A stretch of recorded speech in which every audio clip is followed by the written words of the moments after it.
আসসালামু আলাইকুম রহমতুল্লাহ। ওয়েলকাম ব্যাক টু ওহম টু টিভলি ফ্যাক্টরি। আজকের ক্লাসে আমরা আলোচনা করব ট্রানজিস্টর রিলেটেড ম্যাথমেটিক্যাল প্রবলেম নিয়ে। চলো শুরু করি আজকের ক্লাসটি। আজকের ক্লাসটা শুরু করার প্রথমেই আমরা যে জিনিসটা দেখব সেটি হচ্ছে কমন ইমিটার কনফিগারেশনের ইনপুট এবং আউটপুট ক্যারেক্টারিস্টিক কেমন। কারণ আমরা ট্রানজিস্টর রিলেটেড ম্যাথমেটিক্যাল প্রবলেমে আমরা most of the cases common emitter configuration নিয়েই আলোচনা করব এবং এই ধরনের ম্যাথমেটিক্যাল প্রবলেমই সলিউশন করব। এজন্য একদম বেসিক থেকে ইনপুট এবং আউটপুট কী ধরনের পরিবর্তন হয় এই বিষয়টি আমরা দেখতে আগ্রহী। এখানে একটা ট্রানজিস্টরের কমন ইমিটার কনফিগারেশনের ফিগার দেওয়া হয়েছে। এখানে কমন ইমিটার কেন বলা হচ্ছে, কারণ আমরা যদি একটু খেয়াল করি, এখানে আমাদের যে সোর্স, এই সোর্স এবং এখানে আমাদের যে সোর্স, এটাকে আমরা বলতেছি ভিসিই, অর্থাৎ ব্যাটারির সোর্সের পজিটিভ অংশ আমাদের ট্রানজিস্টরের কালেক্টরের সাথে এবং নেগেটিভ অংশ আমাদের ট্রানজিস্টরের ইমিটারের সাথে সংযুক্ত। এজন্য আমরা এটিকে বলছি ভিসিই। এবং ট্রানজিস্টরের যে বেস, এই বেসের সাথে আমাদের এখানে যে সাপ্লাইটা রয়েছে, এই সাপ্লাইয়ের পজিটিভ, এজন্য এখানে যে ইমিটার রয়েছে এই ইমিটারের নেগেটিভ অংশ সংযুক্ত। এই জন্য আমরা এটাকে বলছি ভিই। আমরা জানি ট্রানজিস্টরের প্রিভিয়াস ক্লাস থেকে ট্রানজিস্টর নর্মালি তিনটি পিন থাকে, একটি হচ্ছে কালেক্টর, বেস এবং হচ্ছে ইমিটার। এক্ষেত্রে ট্রানজিস্টরে আমাদের বেস এবং ইমিটার যে পিনটি রয়েছে এখানে সবসময় ফরওয়ার্ড বাইস দিতে হয়। আমরা যদি নিচের চিত্রের দিকে লক্ষ্য করি, এটি একটি এনপিএন ট্রানজিস্টর, যেখানে কমন ইমিটার কনফিগারেশন এই জন্য বলা হচ্ছে যে এই যে দুইটা সোর্স রয়েছে, এই দুইটা সোর্সের সাথে একদম কমনভাবে এখানে আমাদের ইমিটার যে পিনটা রয়েছে এই পিনটা সংযুক্ত। এজন্য এটাকে কমন ইমিটার কনফিগারেশন বলা হয়। এখন এখানে বেস এবং ইমিটার, এখানে যেটা ফরওয়ার্ড বায়াস, এই ফরওয়ার্ড বায়াস কীভাবে হইলো আমরা একটু খেয়াল করব। এখানে আমরা দেখতে পাচ্ছি একটা ট্রানজিস্টর তিনটি ভিন্ন টাইপের সেমিকন্ডাক্টর নিয়ে গঠিত, দুইটি এন টাইপ এবং একটি হচ্ছে পি টাইপ। আমরা যদি দেখি পি টাইপে কি হোল বেশি থাকে এবং এন টাইপে ইলেকট্রন বেশি থাকে। এই ক্ষেত্রে যেহেতু আমাদের ব্যাটারি সোর্সের পজিটিভ পি টাইপের সাথে সংযুক্ত এবং ব্যাটারি সাইটের নেগেটিভ এন টাইপের সাথে সংযুক্ত, এজন্য আমরা এটাকে বলতেছি বেস এবং ইমিটার ফরওয়ার্ড বায়াস। এইখানে আমরা এটা বলতে পারি যে বেসের যে ভোল্টেজ, এটাকে অনেক সময় ভিবিবি হিসেবেও লেখা হয়, বেস টু বেস ভোল্টেজ। এই বেস টু বেস ভোল্টেজ বা বেস টু ইমিটার ভোল্টেজের কারণে যে কারেন্টে প্রবাহিত হচ্ছে সেটি হচ্ছে আইবি, এবং এখানে যে সাপ্লাইটি দেওয়া হয়েছে ভিসিই, এর কারণে যে কারেন্টে ফ্লো হচ্ছে সেটি হচ্ছে আইসি। উভয় যে কারেন্ট আমাদের আইবি প্লাস আইসি, এই দুটি কারেন্ট একত্রে আমাদের যে ইমিটার টার্মিনালটি রয়েছে এই ইমিটার দিয়ে প্রবাহিত হবে। এজন্য আমরা বলতে পারি এই সোর্সের কারণে total current is equal to আমাদের ইমিটারের মধ্য দিয়ে প্রবাহিত কারেন্ট। আর আমরা এর আগে দেখেছিলাম যে আমাদের ইমিটার অংশে সবচেয়ে বেশি পরিমাণে ডপিং করা থাকে। এখানে আমরা কমন ইমিটার কনফিগারেশনের ক্ষেত্রে কারেন্ট অ্যাম্প্লিফিকেশন একটি ফ্যাক্টর ইউজ করব, যেটিকে বলা হচ্ছে বিটা। এটা হচ্ছে কারেন্ট অ্যাম্প্লিফিকেশন ফ্যাক্টর, যেটি কিনা আউটপুট বাই ইনপুট। এক্ষেত্রে আমরা এই ট্রানজিস্টরের যদি এখানে একটা ডটেড লাইন চিন্তা করি, যেটি কিনা আমাদের একটা প্লেট, এই প্লেটের এই পাশের অংশকে আমরা বলতেছি ইনপুট এবং এই পাশের অংশকে আমরা বলতেছি আউটপুট। তাহলে আমরা যদি একটু খেয়াল করি, আউটপুট অংশে যে কারেন্ট প্রবাহিত হচ্ছে সেটি হচ্ছে আইসি, অর্থাৎ আমাদের সিই যে সাপ্লাইটি রয়েছে এই সাপ্লাইয়ের কারণে আমাদের যে কারেন্টটা সেটা হচ্ছে আইসি ডিভাইডেড বাই আমাদের ইনপুট সাইডের যে কারেন্টটা আইবি। এই দুটার রেশিওকে আমরা কারেন্ট অ্যাম্প্লিফিকেশন ফ্যাক্টর বলতেছি।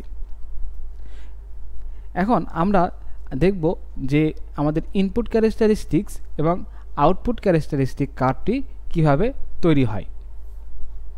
বাম পাশে যে কার্ভটা দেখানো হয়েছে সেটা হচ্ছে ইনপুট ক্যারেক্টারিস্টিক কার্ভ, অর্থাৎ আমাদের ট্রানজিস্টরের যে ইনপুট অংশ রয়েছে এই ইনপুট অংশে আমরা দেখতে পাচ্ছি একটা সাপ্লাই রয়েছে ভিবিই এবং একটি কারেন্ট রয়েছে আইবি।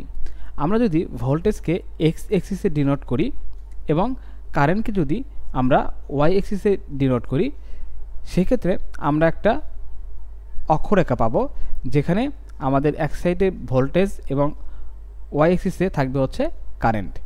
এখন যদি আমরা এই ট্রানজিস্টরে একটি কেভিএল নেই, তাহলে আমরা যেটা পাবো, আমরা যদি এখানে একটা কেভিএল নেয় শুরু করি, তাহলে যেটা পাবো সেটা হচ্ছে VCE plus VEB plus VBC is equal to 0। এখন আমরা এটাকে এভাবে লিখতে পারি ভিসিই।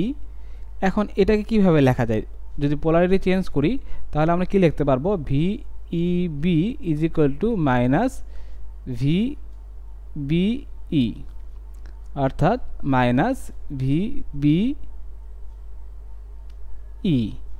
এবং আমরা যদি এইটাকে পোলারিটি চেঞ্জ করে লিখি, যেটাকে বিসি আছে, তাহলে এটাকে আমরা লিখতে পারি ভিসিবি ইজ ইকুয়াল টু 0।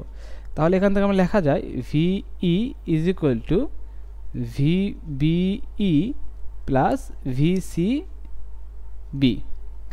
তাহলে আমরা যদি একটু খেয়াল করি যে এখানে আমাদের রয়েছে ভিবিই, যেখানে আমাদের এটা এক্স এক্সিসে দেখানো হয়েছে, এবং ভিসিই এই আমাদের যে আউটপুট ভোল্টেজ রয়েছে, এই ভোল্টেজের কী রকম পরিবর্তন ঘটবে সেটি আমরা ইনপুটের সাপেক্ষে দেখাবো।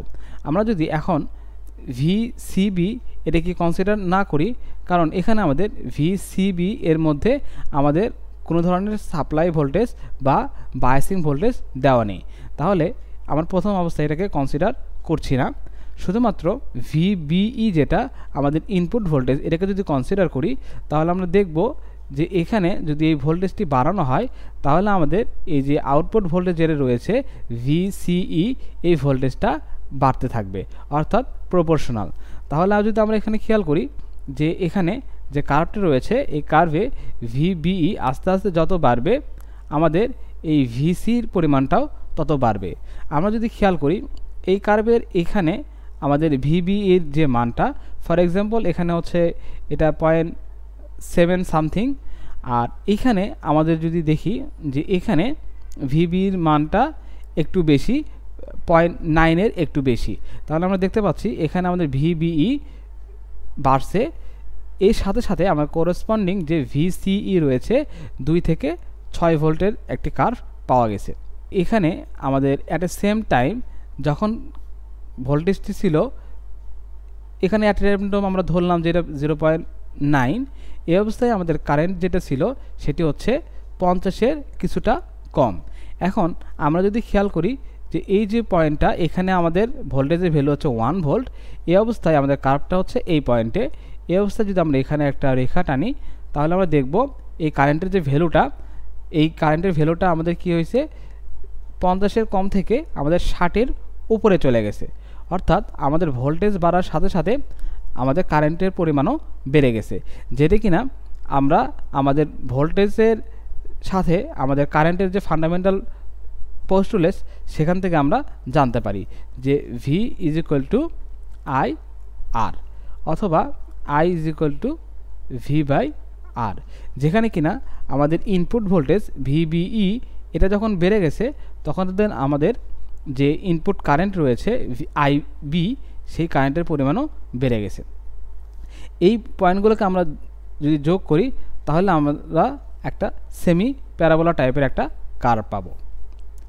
এবার আমরা যদি আউটপুট ক্যারেক্টারিস্টিক এর দিকে লক্ষ্য করি তাহলে আমরা দেখব আউটপুট সাইডে যে অংশটি রয়েছে সেখানে আমাদের ভোল্টেজ রয়েছে ভিসিই, এখানে আমরা এক্স এক্সিসে ভিসিই দেখাচ্ছি এবং ওয়াই এক্সিসে দেখাচ্ছি হচ্ছে আমাদের আইসি বা কালেক্টর কারেন্ট। এই অবস্থায় আমাদের এই কালেক্টর কারেন্ট এবং হচ্ছে যে কালেক্টর টু ইমিটার ভোল্টেজ রয়েছে এটি নির্ভর করবে আমাদের যে বেস কারেন্ট রয়েছে এই বেস কারেন্টের উপর।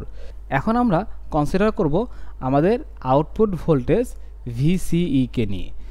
এখানে আমরা দেখতে পাচ্ছি ভিসিই বায়াসিং ভোল্টেজের একটা সার্টেন লেভেল পর্যন্ত আমাদের আইবি যে কন্ট্রোলিং কারেন্টটা রয়েছে এই কারেন্টটা একটা স্ট্রেট লাইন মেনটেন করছে, কারণ আমাদের বেস এবং ইমিটারে ফরওয়ার্ড বায়াস দেওয়া রয়েছে।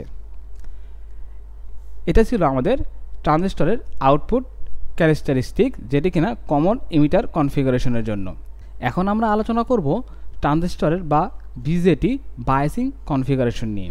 এখানে আমরা টেবিলে বেশ কিছু কনফিগারেশন দেখব, যেটি কিনা আমাদের পরবর্তীতে ম্যাথের ক্ষেত্রে অনেক হেল্প করবে। কিন্তু আমরা এখানে যে ইকুয়েশনগুলো রয়েছে, এই ইকুয়েশনগুলো আমাদের মুখস্থ করার কোনো প্রয়োজন নেই। আমরা এখানে যে ইনপুট সাইট রয়েছে এবং আউটপুট সাইট রয়েছে, এই সাইটে কেভিএল ইউজ করে এই ইকুয়েশনগুলো সহজেই ফাইন্ড আউট করতে পারবো। এখানে আমাদের ইকুয়েশনগুলো মনে রাখতে হবে না, কিন্তু আমাদের যে বায়াসিং সার্কিটটা রয়েছে, এই সার্কিটটা আমাদের মনে রাখতে হবে। অনেক সময় ম্যাথের ভ্যালুগুলো দেওয়া থাকে, কিন্তু আমাদের সার্কিটগুলো ড্র করা থাকে না। তো সেই ক্ষেত্রে আমাদের ডাটাগুলো রিড করে আমাদের সার্কিটটি ড্র করতে হবে। এখানে প্রথমে আমরা যেটা দেখতে পাচ্ছি সেটা হচ্ছে fixed bias configuration. Fixed bias কনফিগারেশনের ক্ষেত্রে যেটা হবে সেটা হচ্ছে আমাদের ইমিটার যে টার্মিনালটি রয়েছে, সেই ইমিটার টার্মিনালে কোনো রেজিস্ট্যান্স থাকবে না, এবং ইমিটার বায়াস যে মেথডটি রয়েছে, এখানে আমাদের আগের মতো ফিক্সড বায়াসের মতোই কালেক্টরে এবং বেসে রেজিস্ট্যান্স থাকবে, কিন্তু সাথে সাথে আমাদের যে ইমিটার টার্মিনাল রয়েছে, সেই ইমিটার টার্মিনালেও একটা রেজিস্ট্যান্স থাকবে। এরপরে যেটি রয়েছে সেটি হচ্ছে voltage divider method. Voltage divider method হচ্ছে, আমরা যদি এই অংশটুকু খেয়াল করি, তাহলে দেখব আমাদের ইমিটার বায়াসের মতোই, কিন্তু এই ক্ষেত্রে আমাদের যে বেস টার্মিনালটি রয়েছে, এর সাথে আমাদের গ্রাউন্ডে আরও একটি নতুন রেজিস্ট্যান্স থাকবে, যেটিকে আমরা বলতেছি R2। এটাকে আমরা বলতেছি ভোল্টেজ ডিভাইডার বা মেথড। এরপরে যেটা আছে সেটা হচ্ছে collector feedback method. Collector feedback মেথডের ক্ষেত্রে যেটা হবে সেটা হচ্ছে, আমাদের এই যে ফিডব্যাক যে রেজিস্ট্যান্স রয়েছে, এটা এই যে বেস টার্মিনালের সাথে সংযুক্ত থাকবে, কিন্তু তার প্রথম টার্মিনালটি থাকবে কালেক্টর অংশের সাথে। এখন থাকবে কালেক্টর অংশে পরের অংশে। এরপরে যেটা রয়েছে সেটা হচ্ছে ইমিটার ফলোয়ার। ইমিটার ফলোয়ারের ক্ষেত্রে আমাদের যে কালেক্টর টার্মিনালটি রয়েছে, এই কালেক্টর টার্মিনালটি গ্রাউন্ডেড থাকবে সরাসরি কোনো রেজিস্ট্যান্স ছাড়া, আর বাকি যে দুটি টার্মিনাল রয়েছে, এই দুটি টার্মিনালে দুটি রেজিস্ট্যান্স দেওয়া থাকবে। এরপরে যেটা রয়েছে কমন বেস। কমন বেসের ক্ষেত্রে আমাদের যে বেস টার্মিনালটি রয়েছে, এই বেস টার্মিনালের ক্ষেত্রে আমাদের কোনো রেজিস্ট্যান্স থাকবে না, সরাসরি গ্রাউন্ডে থাকবে। বাকি যে দুটি টার্মিনাল রয়েছে, ওই দুটি টার্মিনালে আমাদের রেজিস্ট্যান্স থাকবে। এভাবে আমরা বিভিন্ন মেথডে আমরা ট্রানজিস্টরের সার্কিটগুলো আইডেন্টিফাই করতে পারবো। এখন আমরা ট্রানজিস্টরের বিজেটি ডিসি বায়াসিংয়ের একটি ম্যাথ করব, যেটি কিনা আমরা টাইপ 1 বলছি। আমরা যদি সার্কিটের দিকে লক্ষ্য করি, তাহলে এখানে একটি দেখতে পাবো, এটা হচ্ছে ফিক্সড বায়াস এর একটি সার্কিট, যেখানে আমাদের ইমিটার যে টার্মিনালটি রয়েছে, এই ইমিটার টার্মিনালে কোনো রেজিস্ট্যান্স সংযুক্ত নেই, এবং এটি একটি এনপিএন ট্রানজিস্টর, কারণ এখানে আমাদের যে এরো ডিরেকশন, এটা ইমিটারে বাহিরের দিকে। এক্ষেত্রে আমাদের বের করতে হবে আইবি, আইসি, বি নাম্বার বের করতে হবে ভিসিই, সি নাম্বার বের করতে হবে ভিবি, ভিসি এবং ভিবিসি। তো এক্ষেত্রে আমরা প্রথমে যে জিনিসটা কনসিডার করব সেটা হচ্ছে, আমরা প্রথমে আইবি ফাইন্ড আউট করার চেষ্টা করব। আইবি হচ্ছে কি, আমাদের এই যে বেস রয়েছে, এই বেসের মধ্যে দিয়ে যে প্রবাহিত কারেন্ট, সেটি হচ্ছে আমাদের আইবি। তাহলে আমরা যদি এটা সলিউশন করি, এই ট্রানজিস্টরের ক্ষেত্রে আমরা সবসময় যে জিনিসটা কনসিডার করব সেটা হচ্ছে, আমরা কেভিএল নিয়ে কাজ করব। প্রথম ক্ষেত্রে আমরা কি করব, যে ইনপুট সাইড যেটি রয়েছে, এই ইনপুট সাইডে একটি কেভিএল অ্যাপ্লাই করব, এবং তার পরবর্তী ক্ষেত্রে কি করব, আমরা আউটপুট সাইডে একটি কেভিএল অ্যাপ্লাই করব। আমরা আগে থেকে একটা সূত্র জানি, সেটা হচ্ছে IE is equal to IB plus IC. এখন আমাদের আইবি যেটা, এটা ম্যাক্সিমাম কেসেস আমাদের মাইক্রো অ্যাম্পিয়ার রেঞ্জে হয়ে থাকে। আমরা যদি সার্কিটের দিকে লক্ষ্য করি, তাহলে আমরা বুঝতে পারবো যে এখানে বেস যে রেজিস্টার রয়েছে, সেখানে এটা আছে 240 কিলো ওহমে, এবং আমাদের যে কালেক্টর যে রেজিস্ট্যান্স রয়েছে, সেটি আছে অনলি 2.2 কিলো ওহমে। এখন আমরা যদি খেয়াল করি যে এটা যেহেতু মাইক্রো অ্যাম্পিয়ার রেঞ্জে, অনেক সময় আমরা এটাকে এভাবে লিখতে পারি যে আইই অ্যাপ্রক্সিমেট আই সি। তাহলে এখানে যদি আমরা এখন ইনপুট লুপ নেই তাহলে এখানে কি হবে, এটা পজিটিভ, তার আগের অংশ কি নেগেটিভ, এবং সেটা কোথায় আছে গ্রাউন্ডে।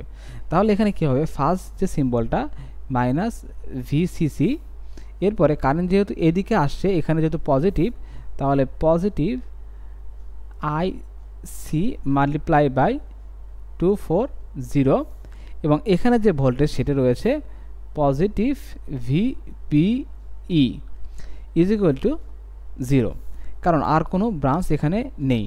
আর আমরা জানি যে ট্রানজিস্টর যেটা, এই ট্রানজিস্টর হচ্ছে ডায়োডের সমন্বয়ে গঠিত। আর অ্যাজ ইউজুয়ালি যদি কোনো কিছু বলা না থাকে তাহলে আমরা ধরে নেই যে এখানে এটা যদি এনপিএন যেহেতু, তাহলে এটা পি এবং এটা হচ্ছে এন, তাহলে এই যে পি টার্মিনাল এবং এন টার্মিনাল মিলে একটি ডায়োড, যেটা এটা হচ্ছে বেস এবং এটা হচ্ছে ইমিটার।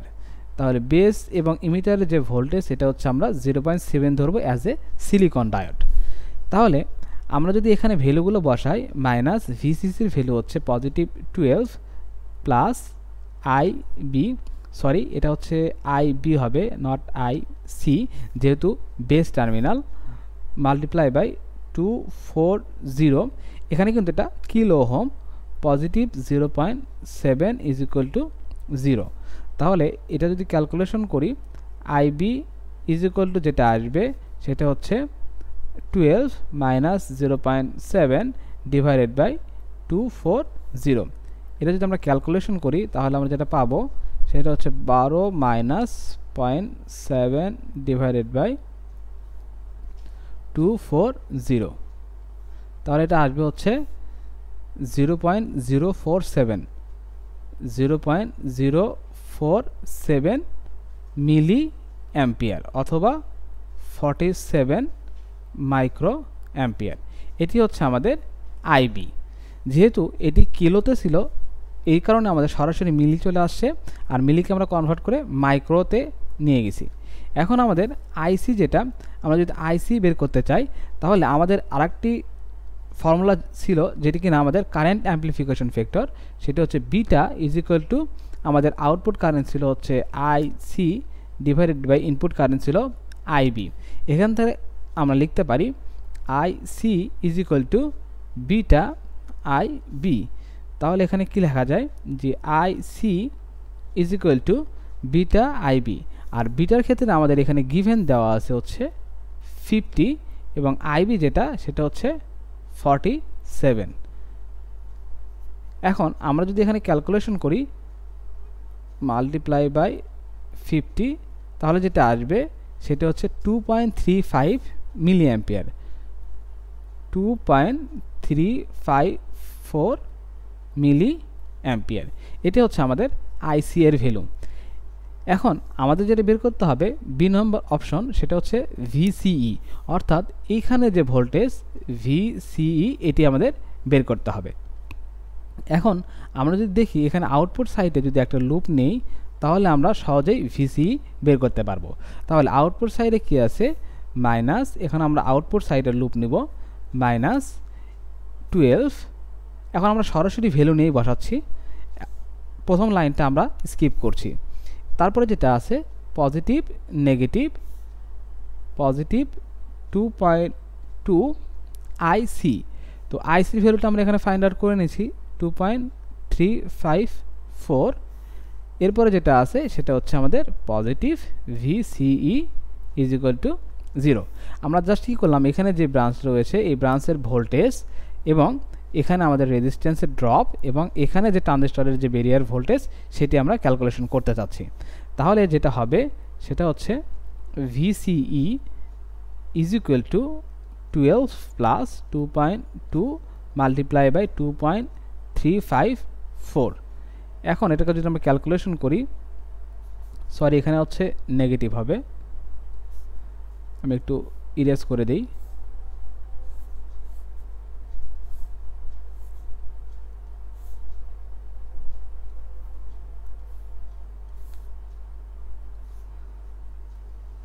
এটা হবে হচ্ছে 12 মাইনাস 2.2 মাল্টিপ্লাই বাই 2.354, যেটা আসবে সেটা হচ্ছে 6.821, 6.821